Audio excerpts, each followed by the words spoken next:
भौवीजाङ्कुर्जनना रागाद्याक्षयमुपागता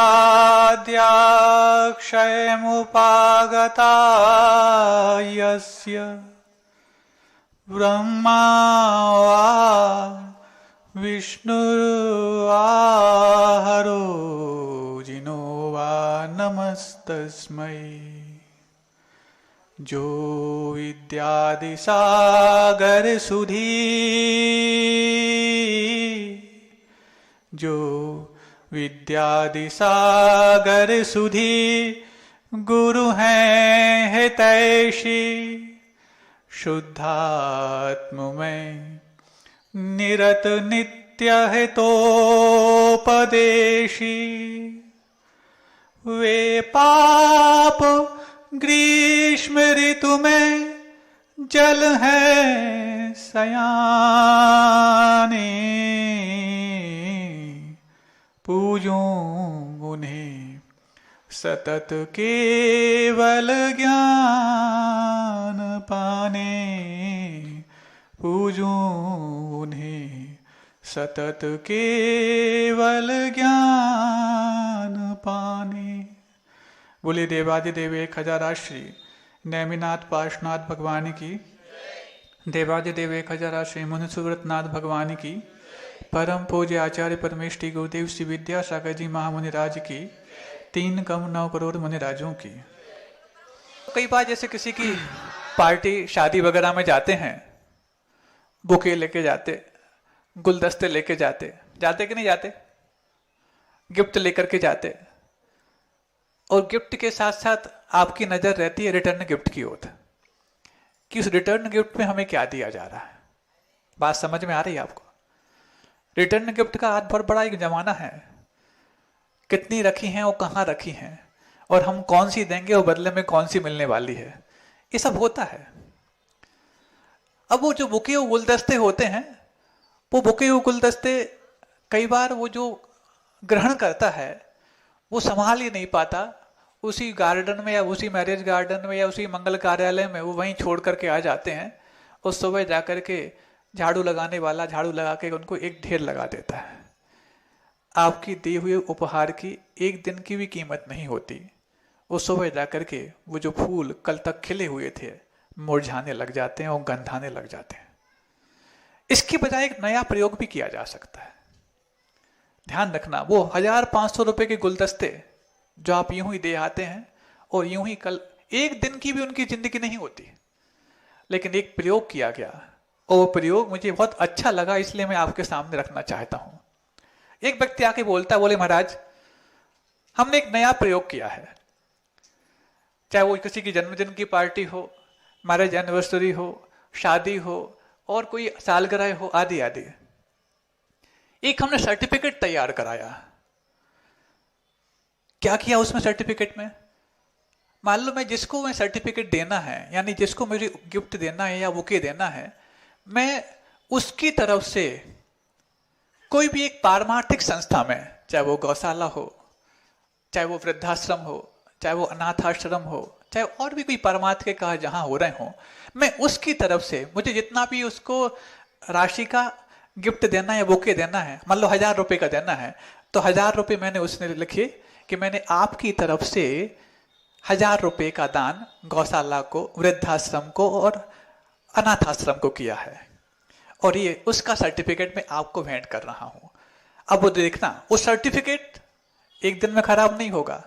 यदि आपने उसको लैमिनेटेड कर दिया है तो वो वर्षों तक रखा रहेगा, उसके उस वेश कीमती जहां पर उसको दिखाना होता है, ड्राइंग रूम, डाइनिंग रूम, जहां पर भी रखा रहेगा, और उसको देख करके कई लोगों को और प्रेरणा भी मिलेगी कि इस प्रकार के भी गिफ्ट दिए जा सकते हैं, इस प्रकार की भी भेंट दी जा सकती है। वो तो तुम्हारे बुके एक दिन में सड़ के खराब हो गए, लेकिन ये रखा रहेगा आपके यहाँ वर्षों तक, और कई लोगों को प्रेरणा भी देगा, और जिसको आपने दिया है उसके अंदर एक गौरव का एहसास भी कराएगा कि मैं तो नहीं दे पाया 1,000 रुपए का दान, लेकिन मेरे द्वारा उसके द्वारा मेरा दान दूसरी जगह दिया गया और मेरे लिए ये सर्टिफिकेट देकर के चिरस्थायी स्मृति के रूप में स्थित कर दिया है कि नहीं? अच्छा प्रयोग। आपके धन का सदुपयोग भी हो गया, उसका गौरव भी बढ़ गया और वहां पर किसी एक संस्था को जिसको धन के अभाव में बहुत कठिनाइयां होती हैं उसको भी एक संबल मिल गया। इस प्रकार के यदि नयापन प्रयोग में लाते हैं तब तो आपके नएपन की कोई तारीफ कोई कर सकता है, नहीं है तो बुके की परंपरा तो बहुत पुरानी हो गई, अब तो उसको कहीं लॉकर में जाके बुक कर देना चाहिए। और भी कई ऐसे प्रयोग हैं। आज नए नए डे मनाने की आप बहुत बात रखते हैं। कौन कौन से डे आ गए? बोलना में मुझे अच्छा नहीं लगता, लेकिन चूंकि आप मनाते हो इसलिए बोल रहे हैं। चॉकलेट डे, बिस्किट डे, उसके बाद लास्ट में जो आता है वो तो बताने की आवश्यकता ही नहीं, 14 फरवरी को। ये सब डे क्यों आ गए? पूरा सप्ताह ही चलता है एक एक डे का, friendship day, mother's day, father's day, सब डे। अब ये सब नए डे आने के कारण पुराने आपके जो हॉलीडे थे, पुराने आपके जो त्योहार थे, वो कहाँ छुप करके दुबक करके रह गए पता नहीं आपको। लेकिन यदि वाकई में यदि आपको नएपन के प्रति उत्साह रहता है तो कि ऐसे नएपन का इजाद किया जाए जो आपकी पुरानी परंपराओं को संजो के रखे और उसमें नयापन ला करके हम अपने आप को गौरवान्वित भी महसूस कर पाए। बात समझ रहे हैं आप लोग? नएपन के प्रति हर व्यक्ति को उत्साह रहता है, नएपन के प्रति हर व्यक्ति को जानने की उत्सुकता रहती है, लेकिन नयापन हमारी पुरानी बसियत को छीन ना ले जाए, इसकी भी निगरानी करनी चाहिए।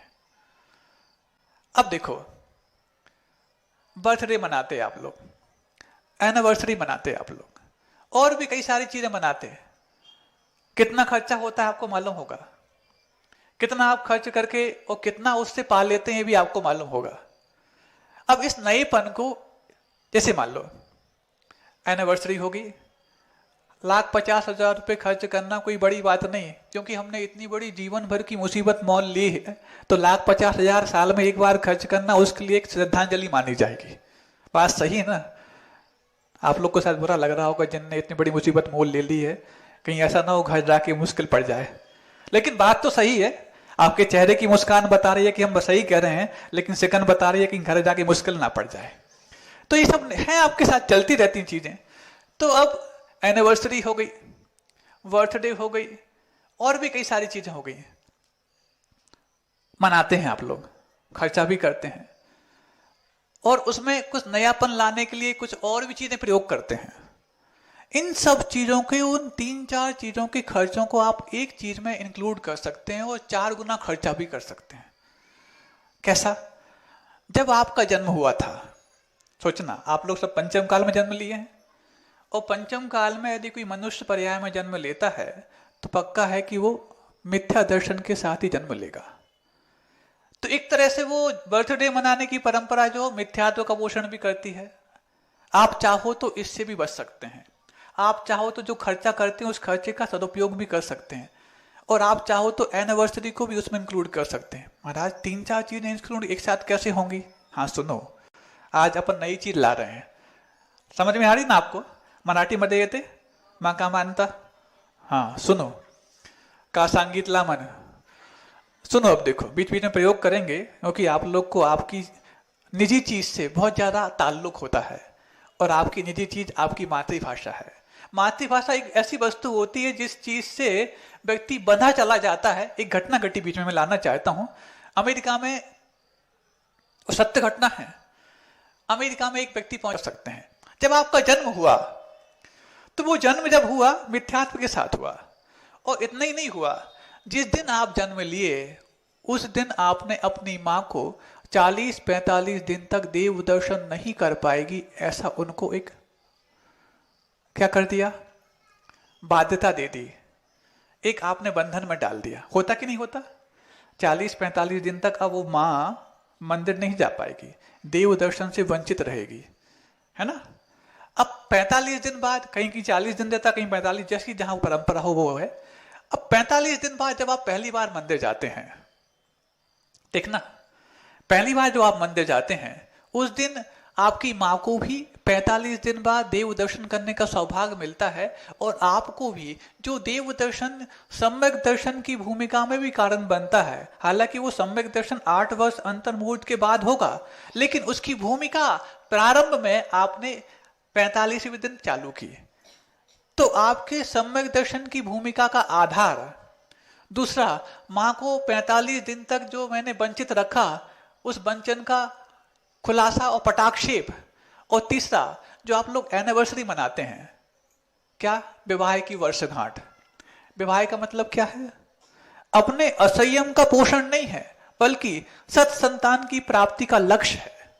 और आपने अपने उस विवाह की वर्षगांठ को सत संतान की प्राप्ति के लक्ष्य के रूप में तब्दील यदि कर लिया है, बच्चे को जन्म दे करके, तो इन तीनों चारों दिनों को जो असंयम के पोषण से भी बच सकते हैं, आपके मिथ्यात्व के पोषण से भी बच सकते हैं, और सम्यक दर्शन की भूमिका में भी कारण बन सकते हैं। इन तीनों चारों दिनों में होने वाले सारे खर्चों को आप बच्चे के टेम्पल डे के रूप में स्वीकार कर सकते हैं। और नया दिन भी मिल जाएगा आपके लिए, नया नाम भी दे दो। हाँ, मराठी मध्ये काय येते, इंग्लिश में दे दो टेम्पल डे, नया नाम आ गया।